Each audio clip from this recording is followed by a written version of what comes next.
Assalamualaikum warahmatullahi wabarakatuh. Bismillah, alhamdulillah, Allahumma salli wa sallim wa barik ala sayyidina Muhammadin wa ala alihi wa sahbihi wa barik wa sallim ajma'in. Nama ba'du, saudaraku kaum muslimin sekalian, dimanapun anda berada, semoga senantiasa dalam lindungan Allah, dimudahkan segala urusannya. Sahabat-sahabat kaum saudaraku sekalian, zaman memang sudah aneh ya, sangat aneh. Ini zaman akhir memang seperti ini. Kita lihat apa yang terjadi di akhir-akhir ini, yaitu orang yang menyampaikan kebenaran dianggap sebagai orang yang memecah belah, orang yang mengadu domba. Tapi anehnya orang yang sedang mengadu domba sekarang ini malah menganggap dirinya sebagai berdakwah. Ini kan sungguh aneh. Dan ini memang benar-benar fenomena akhir zaman, saudaraku sekalian. Oleh sebab itu, mari kita lihat ya, kita cermati. Dan sungguh aneh apabila seorang polisi menanyakan kepada pengendara motor, mana suratnya, mana bukti Anda pemilik motor yang sah, mana surat-suratnya. Tapi anehnya pemilik motor yang membawa motor malah marah-marah sama polisi yang sedang bertugas menanyakan mana bukti bahwa kendaraan bermotor yang dia naiki adalah miliknya dan bukan barang curian. Ya ini, tapi ya namanya zaman akhir ya, yang orang yang ternyata tidak memiliki kendaraan yang membawa motor tanpa memiliki surat-surat itu, ketika ditanya emosinya luar biasa, meledak-ledak dan malah mengajak orang lain untuk menghajar seorang polisi yang sedang menanyakannya. Ini kan sangat aneh ya, saudaraku sekalian. Mari kita lihat, saudaraku sekalian, di video kali ini kita lihat dan kita bandingkan mana ceramah yang provokasi, mana orasi yang provokasi, dan mana yang mencerahkan umat. Ya, begitu sekali. Mari kita. Gerakan anti Ba'alwi, gerakan anti Habib yang sekarang marak di mana-mana, ini gerakan intelijen hitam, saudara. Mereka nggak mau ulama dan kiai bersatu. Mereka nggak mau ulama dan kiai punya pengaruh berakar di tengah masyarakat, saudara. Hati-hati, ulama dan habaib di mana-mana punya pesantren, punya majelis taklim, punya mimbar-mimbar dakwah. Jutaan orang yang mengikuti mereka, jutaan orang yang memuliakan dan menghormati serta mentaati mereka, saudara. Ini bagi kelompok anti-Islam adalah ancaman. Ini bagi kelompok anti-Islam, saudara, ini ancaman sangat berbahaya. Mereka nanti nggak bisa bebas untuk merampok di negeri kita kalau kiai habaib bersatu bersama umat. Betul, betul. Takbir. Umat Islam dimanapun anda berada, pecinta habaib, pecinta kiai, pecinta Ba'alwi, pecinta ajengan, pecinta ulama, semuanya jangan berikan ruang, jangan berikan kesempatan, jangan berikan mimbar, jangan berikan panggung kepada orang yang suka ngadu domba habaib dan ulama. Setuju? Setuju? Kalau mereka punya panggung, bubarin. Saya tanggung jawab dunia akhirat. Siap bubarkan? Siap bubarkan? Mereka masuk kampung kita, usir. Ini persekusi ini. Gak datang. Pintu angkat, tutup.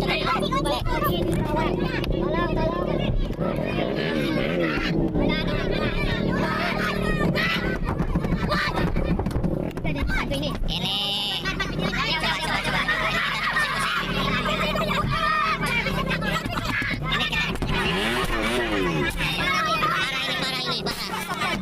Ayo kita keluar.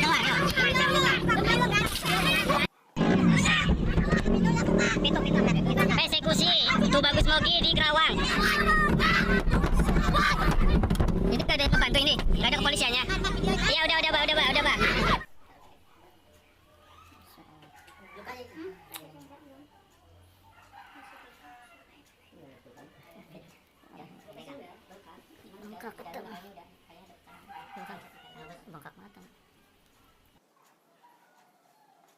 Kalau terjadi pergerakan yang negatif dan tidak kondusif ada di negara kita, ada di Majalengka, daerah kita masing-masing, maka segera kita berkoordinasi dan pergerakan itu segera harus kita hadang dan harus kita hentikan, karena kita adalah sesungguhnya pemilik bangsa ini adalah kita. Ada kasus diantaranya apa? Semalam ada beberapa kiai dan para ulama NU, khususnya juga yang masuk dalam kepengurusan PWI dan Laskar Sabilillah, yaitu adalah Tubagus Mogi dengan Kiai Ihsan Badawi dari Bekasi. Itu ceritanya dipanggil oleh Kiai Junaidi Al-Baghdadi. Kebetulan Kiai Junaidi Al-Baghdadi juga termasuk pengurus pusat daripada Perjuangan Wali Songo Indonesia dan Laskar Sabilillah, mengadakan biasa acara rutinan tiap malam minggu. Begitu datang konvoi dengan 5 mobil untuk menghadiri pengajian, ternyata dicegat oleh orang-orang yang tidak bertanggung jawab, yaitu adalah menurut informasi mereka semua pakai motor dan mencegatnya di depan mobilnya, kemudian mereka ngeroyok, bahkan sampai mengadakan gerakan-gerakan anarkis dan kekejaman. Di antaranya adalah mobilnya Kiai Ihsan hancur katanya. Semuanya hancur, akhirnya terjadi kepanikan, kemudian pada akhirnya terjadi persekusi, dan pada akhirnya kemudian beberapa korban di antaranya adalah Banser Ansor, di antaranya adalah jadi korban ada 3 orang. Ini saudara-saudara sudah membuktikan kepada kita semua siapa itu mereka. Dan kita sudah membuktikan kepada kita di depan mata kita semua siapa itu PWI dan Laskar Sabilillah adalah salah satu pasukan yang sangat ditakuti oleh mereka. Pasukan yang sangat ditakuti oleh mereka. Barangkali kekuatan daripada Laskar Sabilillah dan PWI ini akan bisa menghancurkan kekuatan mereka yang memiliki program-program batil ada di Indonesia, yang memiliki program-program yang tidak baik untuk Indonesia. Saudara-saudari kalian, mereka semua sudah diungkap oleh Allah. Bagaimana nasab mereka sudah diungkap oleh Allah, bagaimana pergerakan mereka sudah diungkap oleh Allah, bagaimana pengetahuan mereka terhadap agama Islam sudah diungkap oleh Allah, bagaimana pemahaman mereka dan doktrin mereka terhadap agama Islam sudah diungkap oleh Allah. Ayatnya Allah sudah terang benderang di depan masyarakat Majalengka. Ayatnya Allah sudah ditunjukkan kepada Allah kepada masyarakat Majalengka. Maka tidak ada kata lain kecuali kita semua ayo bergerak bersama-sama menyambutnya, kemudian kita pertahankan, kita bentengi bangsa dan negara kesatuan Republik Indonesia, kita bentengi rakyat, kita bentengi Bhinneka Tunggal Ika, kita bentengi demokrasi Indonesia, kita bentengi Pancasila dan para ulama, para kiai kita. Saudara-saudara sekalian, ini sudah ditunjukkan kepada Allah bahwa mereka itu sebetulnya adalah cara-caranya adalah cara-cara PKI. Ini kalau seumpama dibiarkan, mereka akan bisa membunuh para ulama, para kiai. Pada waktu zaman PKI itu yang dibunuh itu tidak tanggung-tanggung jenderal TNI. Kenapa? Karena kita lalai. Jangan sampai itu terjadi seperti tahun 65. Pergerakan mereka sangat masif. Pergerakan mereka sudah ditunjukkan oleh Allah. Kita dibela oleh Allah. Kita berada di dalam naungan ilmunya Allah. Kita dibela oleh baginda Rasulullah SAW. Maka tidak ada kata lain. Indonesia saudara-saudara adalah sebuah negara, tidak sama dengan negara lainnya. Mungkin orang semacam itu bisa menguasai negara lain, bisa menguasai Afghanistan, bisa menguasai Libya, bisa menguasai Irak, bisa menghancurkan Syria. Tapi insya Allah pergerakan rekayasa Yahudi yang menjual agama Islam, menjual baginda Rasulullah SAW, insya Allah mereka akan busuk di negara kita, negara Indonesia. Betul. Mereka akan busuk, mereka akan ketemu di sini, saudara-saudara sekalian. Indonesia sudah tidak menerima orang semacam itu. Indonesia, tanah Indonesia, Ibu Pertiwi sudah menolak kehadiran mereka, sudah menolak mereka semua. Maka dari itu saudara sekalian, mari kita berjuang, jangan kita jadi pengkhianat, jangan biarkan bangsa ini dipecah belah. Justru mereka yang memecah belah, dari dulu kerjaannya memecah belah. Sekarang dikamuflase PWI, Laskar Sabilillah memecah belah umat. Ini adalah kelicikan mereka, saudara-saudara sekalian. Maka dari itu kita harus hati-hati, saudara sekalian. Kita membentuk PWI dan Laskar Sabilillah dalam rangka membentengi para ulama, dalam rangka membentengi negara dan bangsa. Kenapa? Karena doktrin-doktrin mereka bukan fitnah, bukan hoax, tetapi sudah ada buktinya. Semua tersebar dan buktinya sudah nyata, datanya sudah ada. Kita bisa tanding data, saudara-saudara sekalian. Dan mereka itu adalah nyata-nyata. Mereka semua tidak ada sedikit pun untuk setia kepada negara kesatuan Republik Indonesia. Tidak ada sedikit pun untuk bisa menghormati Indonesia, menghormati para ulama Indonesia. Mereka tidak ada sedikit pun bisa menghormati para ulama, para ajengan nu aya bitui Pasundan, teu aya eta saudara sekalian. Maka dari itu saya minta kepada kalian, kita bergerak dalam kebangsaan, dalam ke-NU-an. Mudah-mudahan adanya PWI dan Laskar Sabilillah ini bisa menggerakkan seluruh pergerakan yang ada di Majalengka. Dan saya minta doanya, mudah-mudahan nanti di Kerawang, nanti malam mudah-mudahan pelantikannya berjalan dengan lancar. Sebab ini sudah ada penghadangan-penghadangan, termasuk juga di Purwakarta juga ada penghadangan. Kita tidak mau ribut, kita tidak mau kita tidak mau berantem. Walaupun kalau kita ribut dan berantem, saya pastikan Laskar Sabilillah pasti akan menang. Tapi kita tidak mau melukai sesama rakyat ini. Kita tidak mau melukai sesama anak bangsa. Tidak akan. Jadi kalau seumpama ada persekusi daripada para muhibbin, orang Majalengka asli, rakyat Indonesia asli, tiba-tiba karena kena doktrin membenci para ulama, para kiai, persekusi, maka yang harus kalian lakukan satu, mana Habibnya, mana Ba'alwinya. Kalau kalian tidak usah bicara, saya tidak ada urusan dengan kalian. Yang mendoktrin kalian seperti itu siapa? Mana bos kalian? Datang ke sini. Gimana Badan? Nah, saudara-saudara kalian, jadi ini kadang-kadang yang namanya Ba'alwi itu ya gitu. Kadang-kadang menyuruh orang-orang kita, menyuruh rakyat Indonesia untuk berantem. Jadi kalau seumpama mereka diajak berantem, ya mereka ngumpet kadang-kadang. Jadi akhirnya yang jadi korban orang-orang kita. Makanya saudara-saudara kalian, kalau seumpama ada pergerakan yang dilakukan oleh para muhibbin, kalian jangan terpancing. Kalian jangan sampai terpancing, kalian jangan sampai ikut terprovokasi. Hadapilah mereka dengan sabar supaya mereka kembali dan mereka itu dibukakan hatinya oleh Allah Subhanahu wa taala untuk kembali kepada Ibu Pertiwi, untuk kembali kepada jalan Ahlus Sunnah wal Jamaah Nahdlatul Ulama. Jadi kita tidak ada urusan dengan muhibbin, kita tidak ada urusan dengan rakyat Indonesia, tapi yang kita urus adalah kaum Wahabiyah dengan kaum Ba'alwi. Ini yang kita urus. Betul. Makanya saudara-saudara kalian, kalau seumpama ada orang datang, muhibbinnya bilang saya tidak ada urusan dengan kalian. Kalau seumpama datang, mana bos kalian suruh datang sini? Bos siapa? Ba'alwinya mana? Suruh datang sini.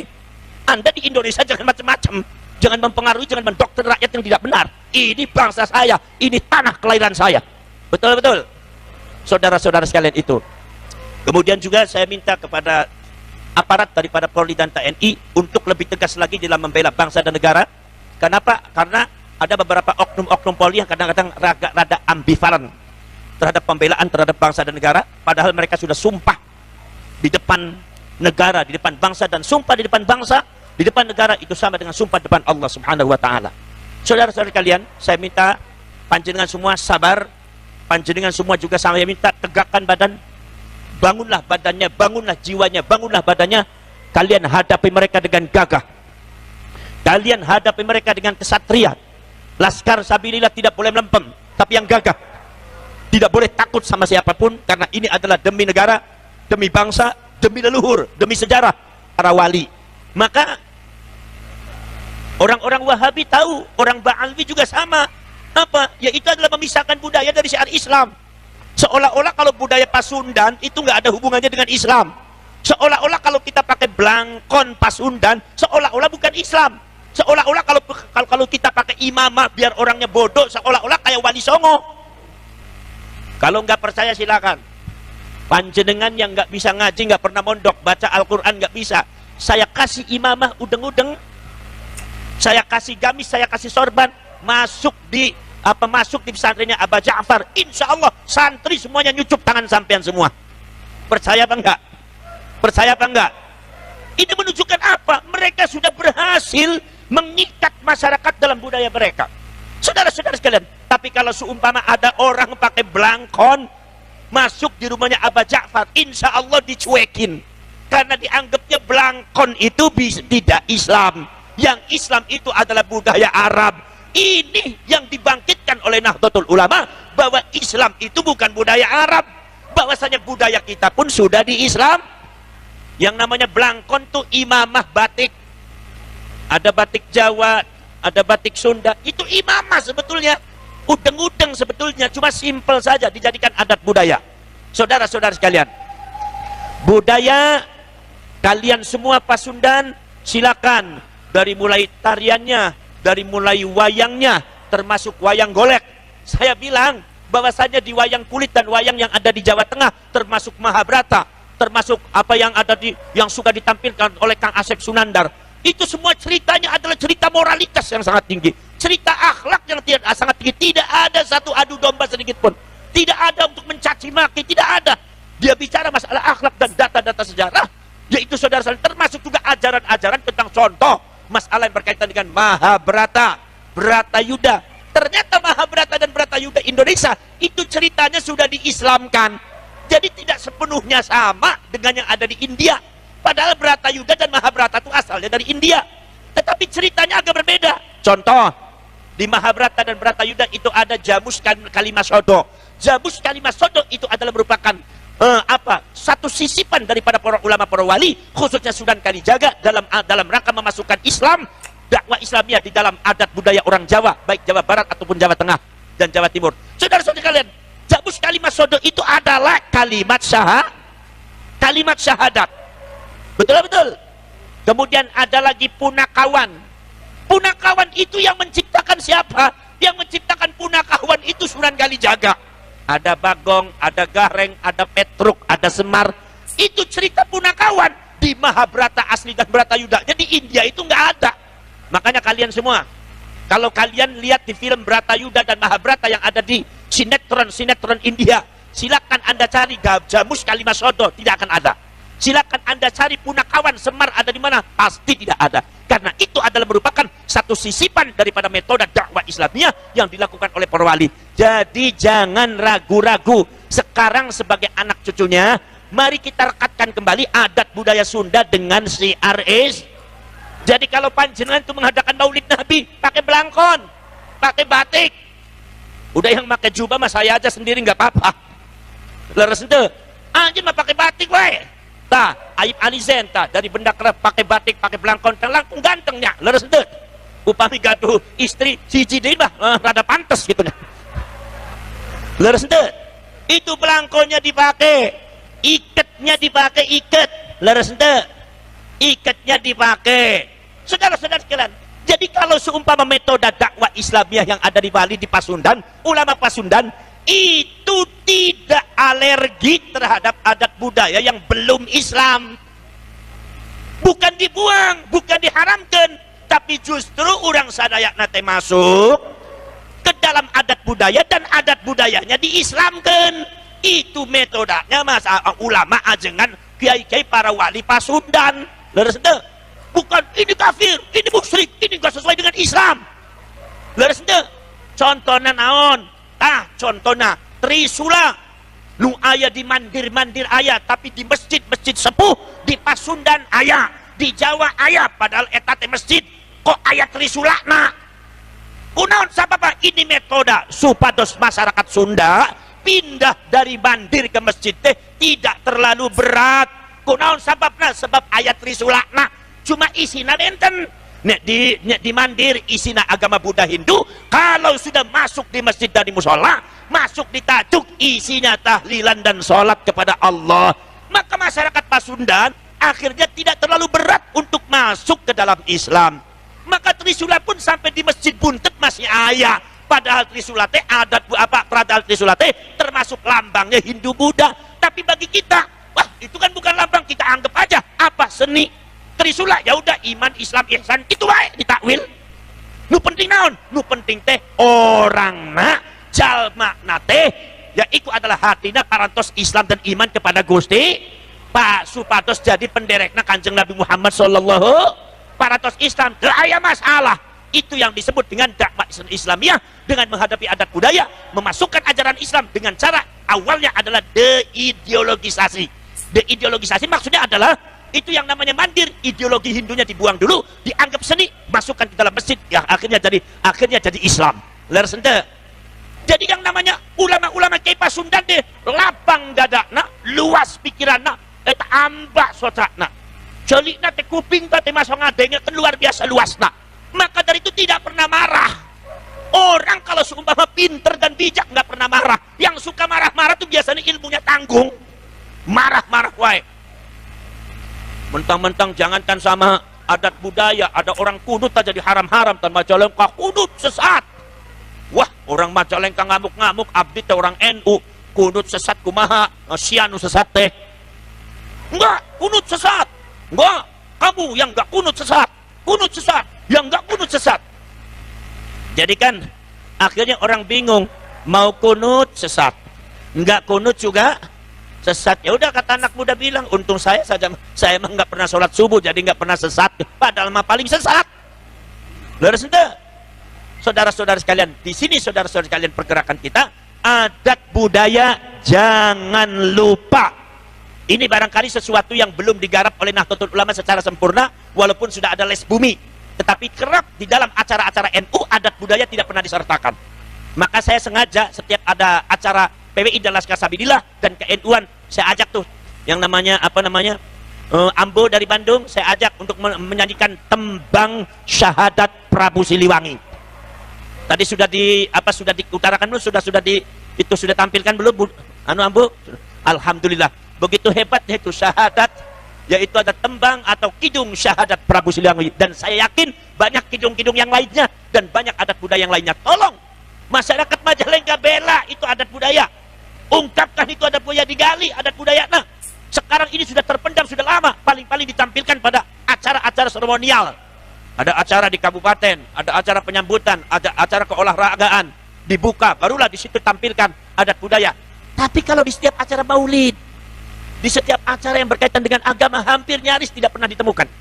Cobalah sekarang kita sudah mulai kembali. Kalau Anda maulid Nabi pakai ikatnya. Kalau ikat itu tadinya adalah kebiasaannya orang Hindu, rebut oleh kita jadi kebiasaan orang Islam. Itu adat Hindu. Kalau sumpama adat Hindu mah, topi hitam juga adat Hindu. Anjen kalau seumpama ini pakai topi hitam nih, adat naon ya tadi? Adat Hindu terpercados nih.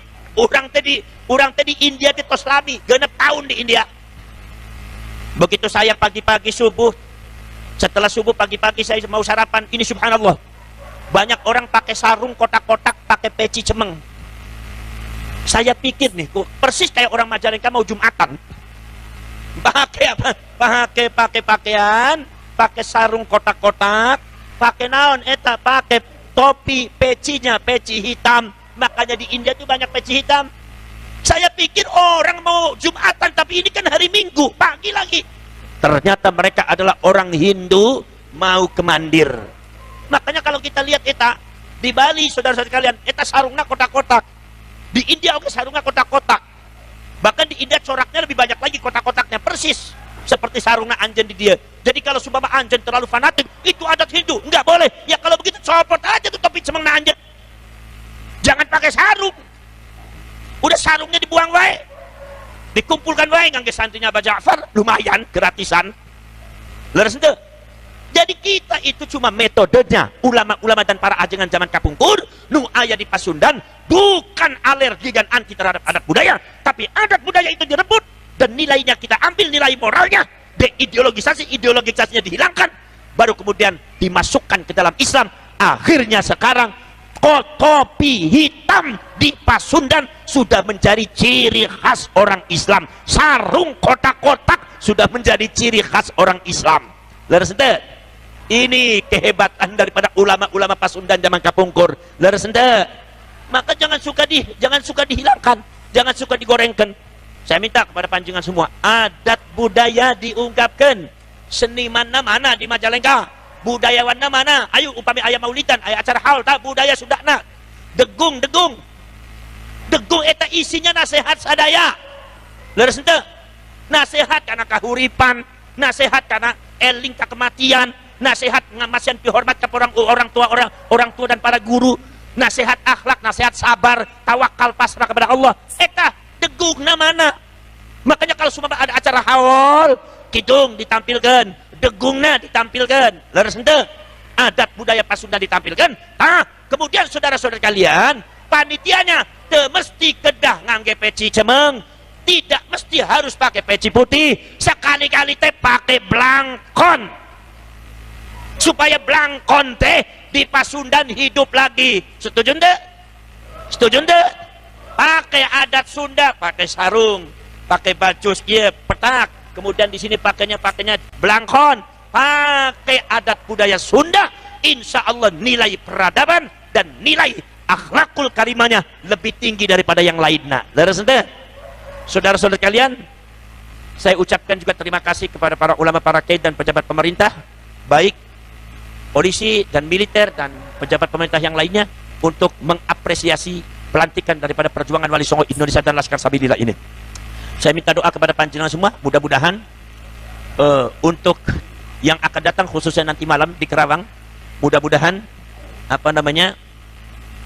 berjalan dengan lancar pelantikannya. Dan sekarang ini Pelantikan PWI sudah banyak dihadang oleh orang-orang yang tidak bertanggung jawab. Tapi kita tetap maju, kita tidak boleh kalah. Karena ini adalah perjuangan kebangsaan, perjuangan kenegaraan, perjuangan leluhur, perjuangan daripada keagamaan, dan perjuangan dengan mengatasnamakan baginda Rasulullah SAW dan mengatasnamakan Allah Subhanahu Wa Taala fi sabilillah. Maka kita tidak boleh salah, tidak boleh kalah. Kemarin di Kerawang sampai beberapa orang dan kiai itu sudah hampir-hampir mau tidak jadi karena mungkin ada kondisinya tidak kondusif. Akhirnya kita mendorong, jangan sampai tidak jadi, harus jadi, adapun kita hadapi. Kenapa? Karena ini sudah bentuk kekurangan ajaran terhadap bangsa. Alhamdulillah, alhamdulillahirabbil alamin. Cukup sekian dulu ya sahabatku sekalian, kita bisa tahu mana ceramah atau orasi yang bersifat provokasi, kita bisa membedakan mana yang pencerahan ya. Kalau menurut saya pribadi, apa yang disampaikan ceramah yang di awal tadi yang disampaikan oleh seorang yang mengaku cucu Rasulullah itu adalah bentuk provokasi ya, provokasi umat. Namun apa yang disampaikan oleh Gus Abbas ini adalah bukan provokasi, namun adalah bentuk pencerahan ya, untuk menjelaskan kepada masyarakat mana yang benar dan mana yang salah, agar masyarakat tidak terjerumus kepada jalan-jalan atau terjerumus kepada kesesatan. Ini yang perlu kita pahami saudaraku sekalian. Ya, alhamdulillah, semoga negara ini senantiasa dijaga oleh Allah Subhanahu Wa Taala dari oknum-oknum yang tidak bertanggung jawab, yang ingin merusak kerukunan persatuan negara Republik Indonesia ini. Dan semoga para mukibin yang masih kekeh ya, tidak percaya atau masih begitu emosional untuk menanggapi polemik nasab ini, semoga Allah memberikan hidayah ya, sehingga bisa memahami apa yang terjadi yang sebenarnya. Kurang lebihnya mohon maaf. Wallahul muwaffiq ila aqwamit thoriq wal afu minkum. Wassalamualaikum warahmatullahi wabarakatuh.